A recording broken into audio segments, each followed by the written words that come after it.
guys, we've introduced Oakley to the remote collar. We found his working level. Now we're going to start laying down a foundation for his recall. So all I'm going to do is use the remote collar to apply pressure to him, the same way that I would if I had him on a leash and a collar. This is one of the only times that I use a flexi leash because it allows the dog to kind of walk away from me, and it allows me to gather up that extra slack of the leash pretty easily, so you don't have to worry about if you have them on like a long 20-foot line. Sometimes it doesn't work if they get a little too keyed into the flexi leash. Every time they feel that little bit of tension, they kind of get an idea of what's going on and they'll turn around and come back towards you. We want to really make sure that they feel the remote collar, and that's what they're responding to. So I'm going to just apply the pressure at the level that I know that he can feel, and I'm not going to say anything to him.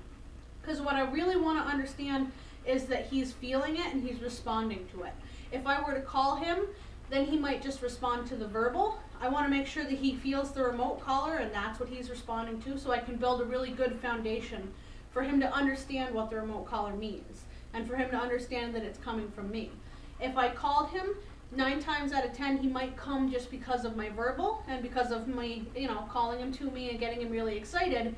And then if there was a situation where I needed to reach out and touch him with the remote, he might not respond to it the same way if I haven't used it correctly to train him from the beginning. So I'm going to apply pressure, and if he doesn't come back, good job, buddy. If he doesn't come back towards me, I'll help him out a little bit with the leash. So if he's just chilling over that way, I'll apply pressure.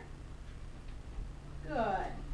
And I'm not going to say anything because I want him to turn around thinking that the remote collar pressure is leash pressure. That's basically what we're going to lay a foundation of for him to understand. So I'm going to let him kind of get a little distracted again. I'm going to press the button. Good. And have him come in my direction. We'll do it one more time. Good. And once I feel like I know he's feeling the remote collar and the stimulation from me, then I'll start adding the word. And then you'll start seeing him probably turn around really quick and start to piece it together and get a really good idea of what I want him to do. Oakley, here. Here. Good boy. Very good. I'll let him get distracted a little bit again.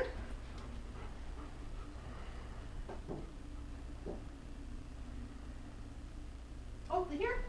Good boy. Very good. Nice job, buddy. He's pretty laid back, pretty low key guy, so he's not too distracted by all the other stuff going on in the room. He tunes in pretty well. So he's kind of sniffing some stuff over there. Really good opportunity. Oakley, here. Good boy. Very good. And that's how we start him. So you guys will see a lot of progress from him doing all of his obedience commands.